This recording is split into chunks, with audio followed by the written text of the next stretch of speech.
राधे राधे दोस्तों, जय श्री कृष्णा। कान्हा जी की कृपा हम सब पर बनी रहे, इन्हीं शुभकामनाओं के साथ आज की वीडियो को शुरू करते हैं। दोस्तों, आप सबका हमारे YouTube चैनल भक्ति में आस्था पर हार्दिक स्वागत है। आज की इस वीडियो में हम आपको श्री शिव महापुराण की वायव्य संहिता के पूर्व खंड का 6, 7वां और 8वां अध्याय पढ़कर सुनाएंगे। आप सबसे रिक्वेस्ट है कि वीडियो को पूरा और ध्यान से सुनिएगा। चलिए शुरू करते हैं। ब्रह्मा जी की मूर्छा, उनके मुख से रुद्रदेव का प्राकट्य, सप्राण हुए ब्रह्मा जी के द्वारा 8 नामों से महेश्वर की स्तुति तथा रुद्र की आज्ञा से ब्रह्मा जी के द्वारा सृष्टि रचना, तदंतर काल महिमा, प्रलय, ब्रह्मांड की स्थिति तथा सर्ग आदि का वर्णन करके वायु देवता ने कहा, पहले ब्रह्मा जी ने 5 मानस पुत्रों को उत्पन्न किया जो उनके ही समान थे। उनके नाम इस प्रकार हैं: सनक सनंदन, विद्वान सनातन, ऋभु और सनत कुमार। वे सबके सब योगी, वीतराग और ईर्ष्या दोष से रहित थे। इन सबका मन ईश्वर के चिंतन में लगा रहता था, इसलिए उन्होंने सृष्टि रचना की इच्छा नहीं की। सृष्टि से विरत हो सनक आदि महात्मा जब चले गए, तब ब्रह्मा जी ने पुनः सृष्टि की इच्छा से बड़ी भारी तपस्या की। इस प्रकार दीर्घ काल तक तपस्या करने पर भी जब कोई काम ना बना, तब उनके मन में दुख हुआ। उस दुख से क्रोध प्रकट हुआ। क्रोध से आविष्ट होने पर ब्रह्मा जी के दोनों नेत्रों से आंसू की बूंदें गिरने लगी। उन अश्रु बिंदुओं से भूत प्रेत उत्पन्न हुए। अश्रु से उत्पन्न हुए उन सब भूत प्रेतों को देखकर ब्रह्मा जी ने अपनी निंदा की। उस समय क्रोध और मोह के कारण उन्हें तीव्र मूर्छा आ गई। क्रोध से आविष्ट हुए प्रजापति ने मूर्छित होने पर अपने प्राण त्याग दिए। तब प्राणों के स्वामी भगवान नील लोहित रुद्र अनुपम कृपा प्रसाद प्रकट करने के लिए ब्रह्मा जी के मुख से वहां प्रकट हुए। उन जगदीश्वर प्रभु ने अपने को 11 रूपों में प्रकट किया। महादेव जी ने अपने उन महामना 11 स्वरूपों से कहा, बच्चों, मैंने लोक पर अनुग्रह करने के लिए तुम लोगों की सृष्टि की है, अतः तुम आलस्य रहित हो संपूर्ण लोक की स्थापना, हित साधन तथा प्रजा संतान की वृद्धि के लिए प्रयत्न करो। महेश्वर के ऐसा कहने पर वे रोने और चारों ओर दौड़ने लगे। रोने और दौड़ने के कारण उनका नाम रुद्र हुआ। जो रुद्र हैं वे निश्चय ही प्राण हैं, और जो प्राण हैं वे महात्मा रुद्र हैं। तत्पश्चात ब्रह्मपुत्र महेश्वर ने दया करके मरे हुए देवता परमेष्ठी ब्रह्मा जी को पुनः प्राण दान दिया। ब्रह्मा जी के शरीर में प्राणों के लौट आने पर रुद्रदेव का मुख प्रसन्नता से खिल उठा। उन विश्वनाथ ने ब्रह्मा जी से यह उत्तम बात कही, उत्तम व्रत का पालन करने वाले जगत गुरु महाभाग विरिंच, डरो मत, डरो मत, मैंने तुम्हारे प्राणों को नूतन जीवन प्रदान किया है, अतः सुख से उठो। स्वप्न में सुने हुए वाक्य की भांति उस मनोहर वचन को सुनकर ब्रह्मा जी ने प्रफुल्ल कमल के समान सुंदर नेत्रों के द्वारा धीरे से भगवान हर की ओर देखा। उनके प्राण पहले की तरह लौट आए थे। अतः ब्रह्मा जी ने दोनों हाथ जोड़ स्नेहयुक्त गंभीर वाणी के द्वारा उनसे कहा, प्रभो, आप दर्शन मात्र से मेरे मन को आनंद प्रदान कर रहे हैं, अतः बताइए आप कौन हैं जो संपूर्ण जगत के रूप में स्थित हैं? क्या वे ही भगवान आप 11 रूपों में यहाँ प्रकट हुए हैं? उनकी यह सब बात सुनकर देवताओं के स्वामी महेश्वर अपने परम सुखदायक कर कमलों के द्वारा ब्रह्मा जी का स्पर्श करते हुए बोले, देव, तुम्हें ज्ञात होना चाहिए कि मैं परमात्मा हूँ और इस समय तुम्हारा पुत्र होकर प्रकट हुआ हूँ। ये जो 11 रुद्र हैं तुम्हारी सुरक्षा के लिए यहाँ आए हैं, अतः तुम मेरे अनुग्रह से इस तीव्र मूर्छा को त्याग कर जाग उठो और पूर्ववत प्रजा की सृष्टि करो। भगवान शिव के ऐसा कहने पर ब्रह्मा जी के मन में बड़ी प्रसन्नता हुई। उन विश्वात्मा ने 8 नामों के द्वारा परमेश्वर शिव का स्तवन किया। ब्रह्मा जी बोले, भगवान रुद्र, आपका तेज असंख्य सूर्यों के समान अनंत है, आपको नमस्कार है। रस स्वरूप और जल में विग्रह वाले आप भव देवता को नमस्कार है। नंदी और सुरभि अर्थात कामधेनु, ये दोनों आपके स्वरूप हैं। आप पृथ्वी रूपधारी शरव को नमस्कार है। स्पर्श में वायु रूप वाले आपको नमस्कार है। आप ही वसु रूपधारी ईश हैं, आपको नमस्कार है। अत्यंत तेजस्वी अग्नि रूप आप पशुपति को नमस्कार है। शब्द तन मात्रा से युक्त आकाश रूपधारी आप भीमदेव को नमस्कार है। उग्र रूप वाले यजमान मूर्ति आपको नमस्कार है। सोम रूप आप अमृत रूपी महादेव जी को नमस्कार है। इस प्रकार 8 मूर्ति और 8 नाम वाले आप भगवान शिव को मेरा नमस्कार है। इस प्रकार विश्वनाथ महादेव जी की स्तुति करके लोक पितामह ब्रह्मा जी ने प्रणाम पूर्वक उनसे प्रार्थना की। भूत भविष्य और वर्तमान के स्वामी मेरे पुत्र भगवान महेश्वर, काम नाशन, आप सृष्टि के लिए मेरे शरीर से उत्पन्न हुए हैं, इसलिए जगत प्रभो इस महान कार्य में संलग्न हुए मुझ ब्रह्मा की आप सर्वत्र सहायता करें और स्वयं भी प्रजा की सृष्टि करें। ब्रह्मा जी के इस प्रकार प्रार्थना करने पर कल्याणकारी त्रिपुर नाशक रुद्रदेव ने बहुत अच्छा कहकर उनकी बात मान ली। तदंतर प्रसन्न हुए महादेव जी का अभिनंदन करके सृष्टि के लिए उनकी आज्ञा पाकर भगवान ब्रह्मा ने अन्यान्य प्रजाओं की सृष्टि आरंभ की। उन्होंने अपने मन से ही मरीचि, भृगु, अंगिरा, पुलस्त्य, पुलह, क्रतु, अत्रि और वशिष्ठ की सृष्टि की। ये सब ब्रह्मा जी के पुत्र कहे गए हैं। धर्म, संकल्प और रुद्र के साथ इनकी संख्या 12 होती है। ये सब पुराने गृहस्थ हैं। देवगणों सहित इनके 12 दिव्य वंश कहे गए हैं, जो प्रजावान, क्रियावान तथा महर्षियों से अलंकृत हैं। तत्पश्चात जल पर स्थित हुए रुद्र सहित ब्रह्मा जी ने देवताओं, असुरों, पितरों और मनुष्यों की सृष्टि करने का विचार किया। ब्रह्मा जी ने सृष्टि के लिए समाधिस्थ हो अपने चित्त को एकाग्र किया। तत्पश्चात मुख से देवताओं को, कोख से पितरों को, कटी के अगले भाग से असुरों को तथा लिंग से सब मनुष्यों को उत्पन्न किया। उनके गुदा स्थान से राक्षस उत्पन्न हुए, जो सदा भूख से व्याकुल रहते हैं। उनमें तमोगुण और रजोगुण की प्रधानता होती है। वे रात को विचरते और बलवान होते हैं। सांप, यक्ष, भूत और गंधर्व ये भी ब्रह्मा जी के अंगों से उत्पन्न हुए। उनके पक्ष भाग से पक्षी हुए। वक्ष स्थल से स्थावर प्राणियों का जन्म हुआ।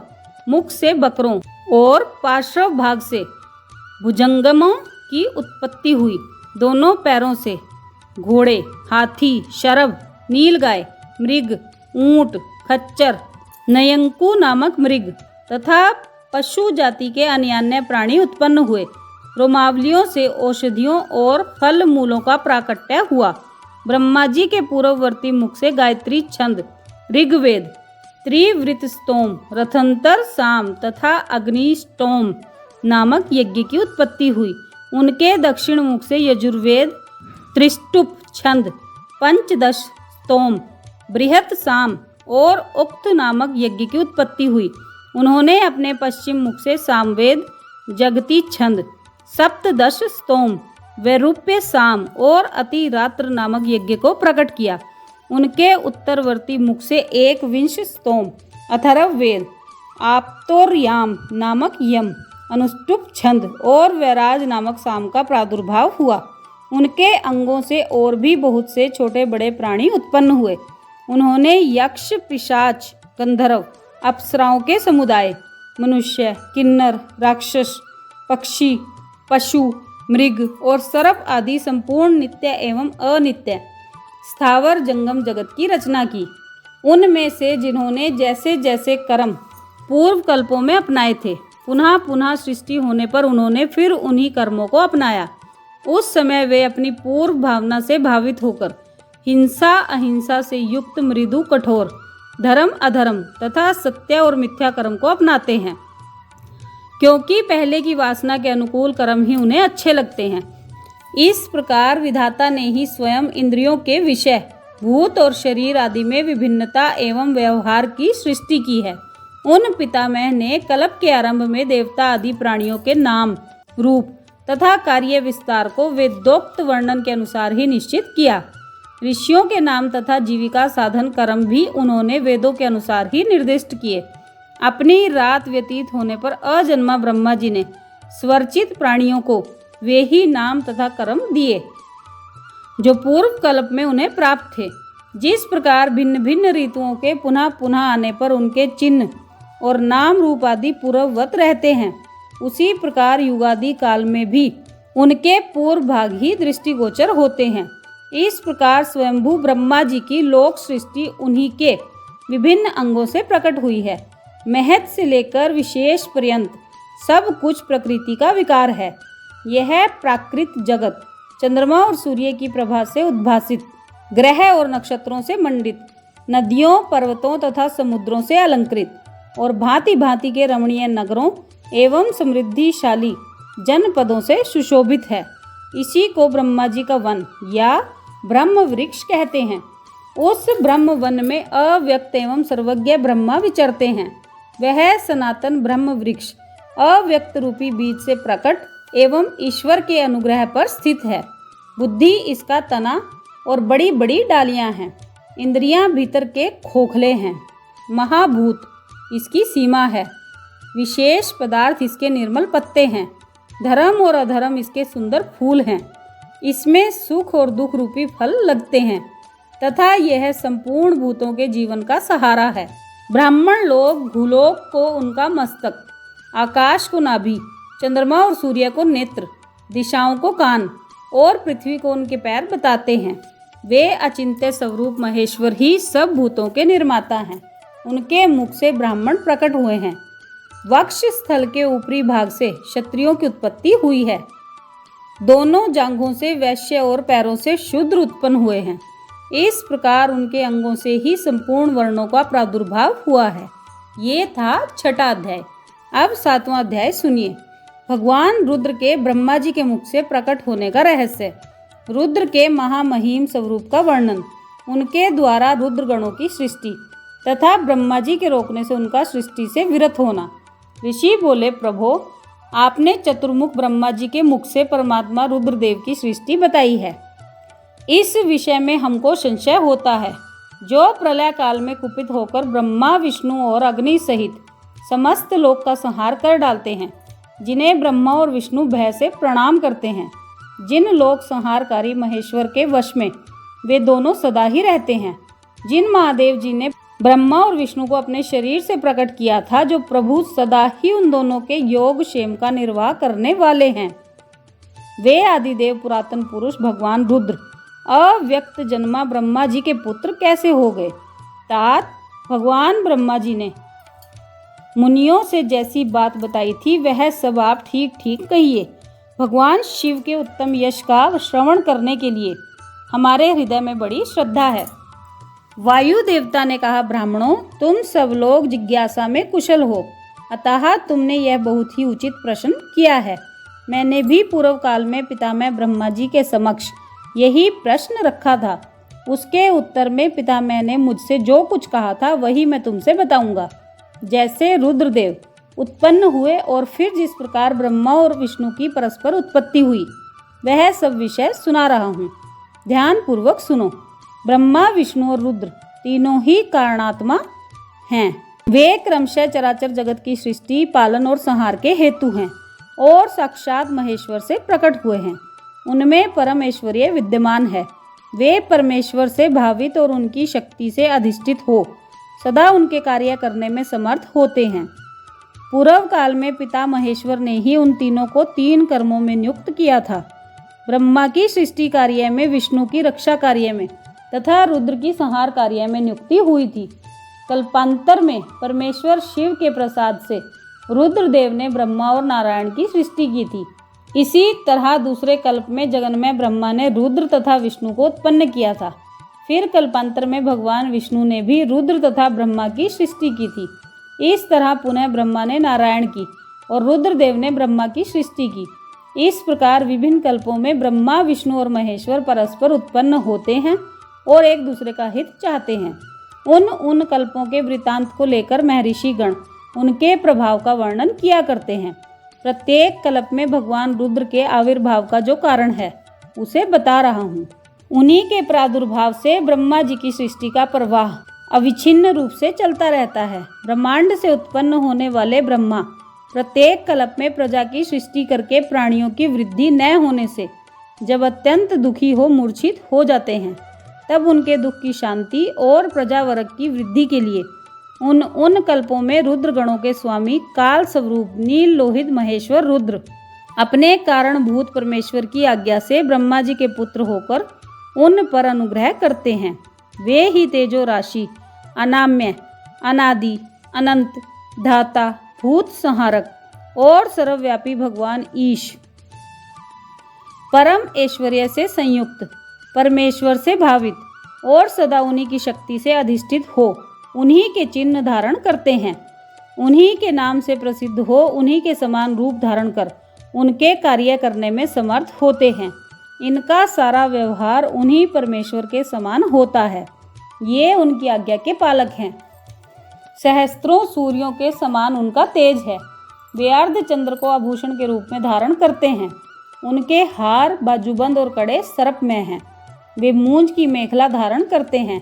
जलंधर, विरिंच और इंद्र उनकी सेवा में खड़े रहते हैं तथा हाथ में कपाल खंड उनकी शोभा बढ़ाता है।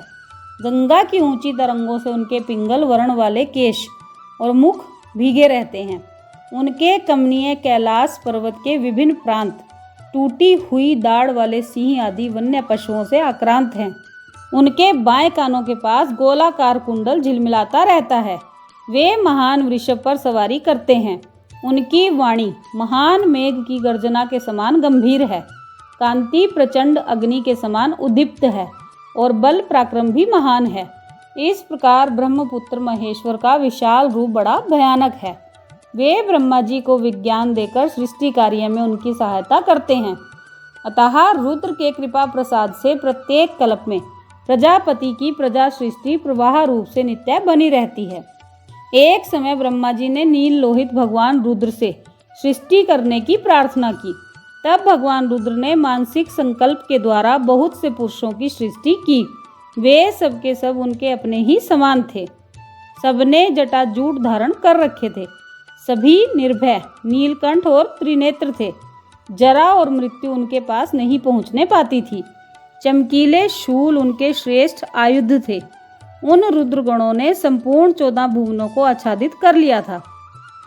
उन विविध रुद्रों को देखकर पितामह ने रुद्रदेव से कहा, देव देवेश्वर, आपको नमस्कार है। आप ऐसी प्रजाओं की सृष्टि ना कीजिए, आपका कल्याण हो। अब दूसरी प्रजाओं की सृष्टि कीजिए जो मरण धर्म वाली हों। ब्रह्मा जी के ऐसा कहने पर परमेश्वर रुद्र उनसे हंसते हुए बोले, मेरी सृष्टि वैसी नहीं होगी। अशुभ प्रजाओं की सृष्टि तुम ही करो। ब्रह्मा जी से ऐसा कहकर संपूर्ण भूतों के स्वामी भगवान रुद्र उन रुद्रगणों के साथ प्रजा की सृष्टि के कार्य से निवृत्त हो गए। ये था 7वां अध्याय। अब 8वां अध्याय सुनिए।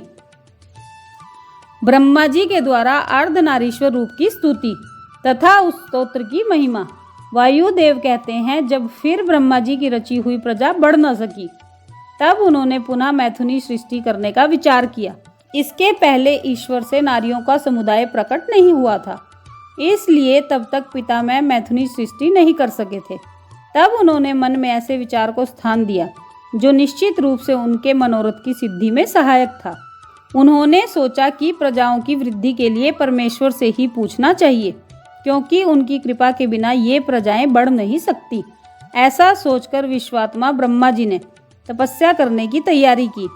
तब जो आद्या, अनंता, लोक भाविनी, सूक्ष्म तरा, शुद्धा, भावगम्या, मनोहरा, निर्गुणा, निष्प्रपंचा, निष्कला, नित्या तथा सदा ईश्वर के पास रहने वाली जो उनकी परमा शक्ति हैं, उसी से युक्त भगवान त्रिलोचन का अपने हृदय में चिंतन करते हुए ब्रह्मा जी बड़ी भारी तपस्या करने लगे। तीव्र तपस्या में लगे हुए परमेष्टि ब्रह्मा पर उनके पिता महादेव जी थोड़े ही समय में संतुष्ट हो गए। तदंतर अपने अनिर्वचनीय अंश से किसी अद्भुत मूर्ति में आविष्ट हो भगवान महादेव आधे शरीर से नारी और आधे शरीर से ईश्वर होकर स्वयं ब्रह्मा जी के पास गए। उन सर्वव्यापी, सब कुछ देने वाले, सत असत से रहित, समस्त उपमाओं से शून्य, शरणागत वत्सल और सनातन शिव को दंडवत प्रणाम करके ब्रह्मा जी उठे और हाथ जोड़ महादेव जी तथा महादेवी पार्वती की स्तुति करने लगे। ब्रह्मा जी बोले, देव महादेव आपकी जय हो। ईश्वर महेश्वर आपकी जय हो। सर्वगुण श्रेष्ठ शिव आपकी जय हो। संपूर्ण देवताओं के स्वामी आपकी जय हो। प्रकृति रूपिणी कल्याणमयी उमे आपकी जय हो। प्रकृति की नायिके आपकी जय हो। प्रकृति से दूर रहने वाली देवी आपकी जय हो। प्रकृति सुंदरी आपकी जय हो। अमोघ महामाया और सफल मनोरथ वाले देव आपकी जय हो। जय हो। अमोघ महालीला और कभी व्यर्थ न जाने वाले महान बल से युक्त परमेश्वर आपकी जय हो। जय हो। संपूर्ण जगत की माता उमे आपकी जय हो। विश्व जगन्मय आपकी जय हो। विश्व जगदात्री आपकी जय हो। समस्त संसार की सखी सहायिके आपकी जय हो। प्रभो आपका ऐश्वर्य तथा धाम दोनों सनातन हैं। आपकी जय हो। जय हो। आपका रूप और अनुचर वर्ग भी आपकी ही भांति सनातन है। आपकी जय हो। जय हो। अपने 3 रूपों के द्वारा तीनों लोकों का निर्माण, पालन और संहार करने वाली देवी आपकी जय हो। जय हो। जय हो। तीनों लोकों अथवा आत्मा, अंतरात्मा और परमात्मा तीनों आत्माओं की नायिके आपकी जय हो। प्रभो जगत के कारण तत्वों का प्रादुर्भाव और विस्तार आपकी कृपा दृष्टि के ही अधीन है। आपकी जय हो। प्रलय काल में आपकी उपेक्षा युक्त कटाक्षपूर्ण दृष्टि से जो भयानक आग प्रकट होती है, उसके द्वारा सारा भौतिक जगत भस्म हो जाता है।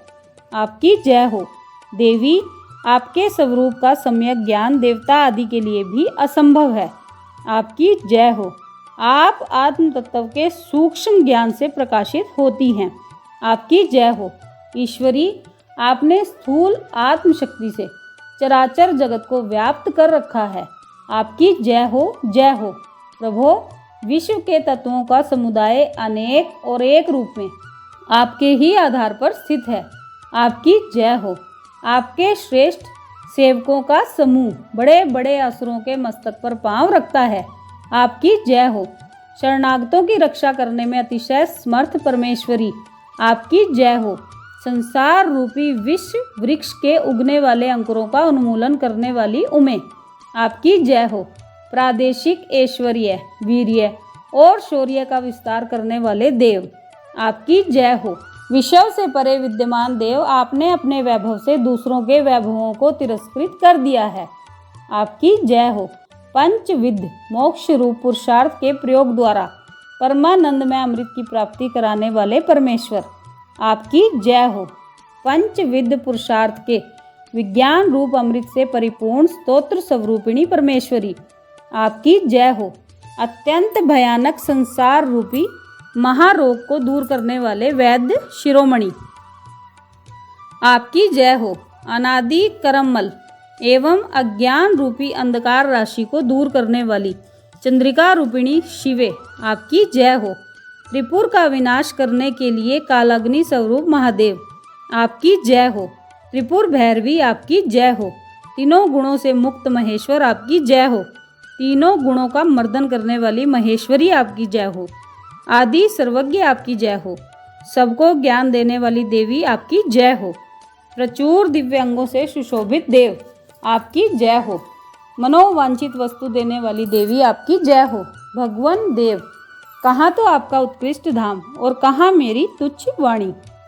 तथापि भक्ति भाव से प्रलाप करते हुए मुझ सेवक के अपराध को आप कृपा पूर्वक क्षमा कर दें।